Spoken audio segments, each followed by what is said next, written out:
मित्रों, जब त्योहारों का मौसम आता है, इस मौसम में बच्चों की छुट्टियां हो जाती हैं। अक्सर त्योहारों के मौसम में पत्नियां बच्चों समेत मायके चली जाती हैं। उनके जाने का हस्बैंड्स को बड़ा इंतज़ार रहता है, मगर उनके जाने के बाद हस्बैंड्स की हालत क्या होती है, ज़रा इस कविता में गौर फरमाइए। तुमने कहा 4 दिन लेकिन 6 हफ्ते का लिखा फसाना। तुमने कहा 4 दिन लेकिन 6 हफ्ते का लिखा फसाना। सच कहता हूं मीत तुम्हारा महंगा पड़ा मायके जाना। सच कहता हूं मीत तुम्हारा महंगा पड़ा मायके जाना। कहाँ कढ़ाई कलछी चम्मच देग पतीला, कहाँ कटोरी, नमक मिर्ची हल्दी अजवाइन, कहाँ छिपी है हींग निगोड़ी। सारी कैबिनेट उल्टा दी, मिला नहीं चाय का छाना। सच कहता हूँ मीत तुम्हारा महंगा पड़ा मायके जाना। आलू बैंगन गोभी लौकी फली सेम की और गंवार की, सब हो गए अजनबी बस टेबल पर बोतल है अचार की। लगा हुआ हूँ आज सुबह से अब तक बना नहीं है खाना। सच कहता हूँ मीत तुम्हारा महंगा पड़ा मायके जाना। ये राकेश खंडेलवाल की कविता है, उन सभी पतियों को समर्पित जो अपनी पत्नी को मायके भेजने की सोच रहे हैं, और उन पत्नियों को भी समर्पित जो मायके में ये सोच रही हैं कि उनके पीछे उनके पति मजे उड़ा रहे हैं। तो साहब, इस कविता के बाद इंट्रोडक्शन उन स्टोरीज और ट्रिविया का जो आज के शो में होंगे। आज एक स्टोरी होगी दिलीप कुमार और उनके पिता की। दिलीप कुमार के पिता ना तो फिल्में देखा करते थे और ना ही उन्हें फिल्में पसंद थीं, लेकिन एक बार नौशाद साहब के कहने पर वो अपने बेटे यूसुफ की फिल्म देखने चले गए। देखकर फिल्म जब लौटे तो उनका क्या रिएक्शन था, ये बताऊंगा आज के शो में। इसके बाद एक स्टोरी नितिन मुकेश और उनके ग्रेट फादर मुकेश जी की होगी। मुकेश जी ने बच्चों की जिद पर उन्हें कैसे समझाया, ये समझाना जिंदगी भर की सीख बन गया। एक और ट्रिविया ऋषि कपूर, प्रेम चोपड़ा और जितेंद्र का। तीनों एक प्रोग्राम के लिए दुबई गए। शो बहुत अच्छा हुआ। तीनों को एक एक सोने की घड़ी गिफ्ट में मिली, लेकिन उन घड़ियों को लेकर वो घर ना पहुंच सके। ये मज़ेदार कहानी सुनाऊंगा आज के एपिसोड में। दिल ने फिर याद किया में आज स्टोरी होगी मदर इंडिया के सुखी लाला यानी ग्रेट एक्टर कन्हैया लाल जी की। लिसनर्स क्वेश्चन में होगी लता मंगेशकर के नाम से जुड़ी एक कहानी। ये नाम उन्हें कैसे मिला, ये होगा आज के प्रोग्राम में। दिलीप कुमार जब फिल्मों में काम किया करते थे तो म्यूजिक डायरेक्टर नौशाद साहब उनके अच्छे दोस्त बन गए। नौशाद साहब का दिलीप कुमार के घर आना जाना भी होने लगा। दिलीप कुमार के फादर नौशाद साहब को पसंद किया करते थे, उनकी जहनियत के कायल थे, अच्छे लगते थे नौशाद साहब, अच्छी बात करते थे। दिलीप कुमार के फादर को फिल्में देखना या फिल्मों के बारे में बात करना या फिल्म इंडस्ट्री बिल्कुल पसंद नहीं थी, मगर फिर भी बेटा फिल्मों में चला गया। एक दिन नौशाद साहब ने दिलीप कुमार के अब्बा को कन्विंस किया कि उन्हें फिल्म देखनी चाहिए।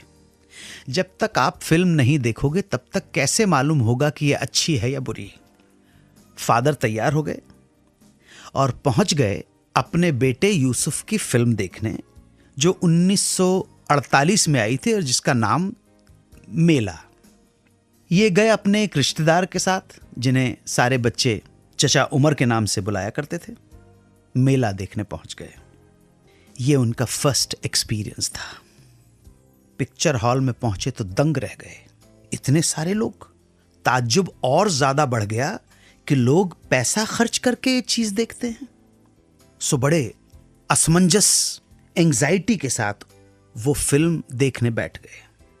फिल्म में दिलीप कुमार की हीरोइन थी नरगिस, और फिल्म की कहानी के हिसाब से दिलीप कुमार फिल्म में नरगिस से शादी करना चाहते हैं। खैर साहब, दिलीप कुमार के पिताजी और चचा उमर फिल्म देखकर जब वापस घर लौटे तो अजीब सी उधेड़बुन में थे। चचा उमर ने दिलीप को पास बुलाया और बोले मुस्कुराते हुए कि हम आज तुम्हारी फिल्म देख के आए हैं।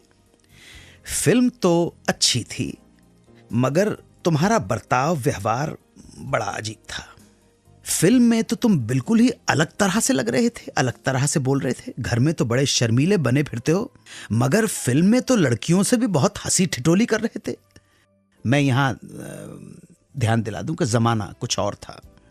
दिलीप कुमार इससे पहले कि चचा उमर की बात समझ पाते, चचा उमर ने पिताजी को इशारा किया कि अब आगे की बात आप ही कीजिए। दिलीप कुमार के फादर गंभीरता से बोले कि बेटा, अगर तुम उस लड़की से शादी करना चाहते हो तो तुम्हें इस तरह परेशान होने की कोई जरूरत नहीं है। मुझे बताओ कि वो लड़की कौन है और उसके माँ बाप कहाँ रहते हैं, क्या करते हैं। मैं खुद जाकर लड़की के माँ बाप से तुम्हारे रिश्ते की बात करूंगा। एक सेकंड के लिए दिलीप कुमार चौंक गए कि मेरे पिताजी क्या बात कर रहे हैं, लेकिन फिर बात उन्हें समझ में आ गई, पूरा माजरा समझ में आ गया, क्लैरिटी हो गई। उन्हें पता चल गया कि फिल्म में पिताजी ने जो देखा दरअसल उसे वो सच समझ रहे हैं। उन्हें यह लग रहा है कि वाकई में वो नरगिस से प्यार करते हैं और उससे शादी करना चाहते हैं। बड़ी मुश्किल से दिलीप कुमार ने अपने फादर को, अपने अब्बा को समझाया कि देखिए, वो रियल लाइफ थी, वो कहानी है, असलियत नहीं है। मन ही मन में घबरा भी रहे थे, हंसी भी आ रही थी, डर भी रहे थे। अपने फादर को फिल्मी जिंदगी और असल जिंदगी का फर्क भी समझाने की कोशिश कर रहे थे। उन्हें डर ये था कि अगर पिताजी को बात समझ में नहीं आई तो वो जल्दी नरगिस के घर पहुंच जाएंगे हाथ मांगने के लिए। बड़ी मुश्किल से दिलीप कुमार ने अपने फादर को समझाया। बड़ी मुश्किल से फादर कन्विंस हुए कि उनके बेटे का फिल्म में जो रिश्ता नरगिस के साथ था वो रियल लाइफ में नहीं है। ये सब मनगढ़ंत कहानी है और कुछ नहीं है। रियल लाइफ को ही लोग रियल लाइफ समझ लेते हैं। मित्रों, सिनेमा जीवन का सच हो सकता है, परंतु सिनेमा कभी जीवन नहीं हो सकता। जीवन के अंदर सिनेमा है और सिनेमा के अंदर जो जीवन है वो मेक बिलीव का वर्ल्ड है।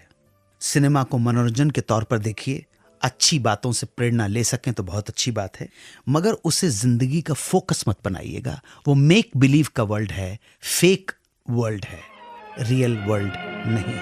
नेक्स्ट स्टोरी होगी नितिन मुकेश और उनके पिता मुकेश जी की।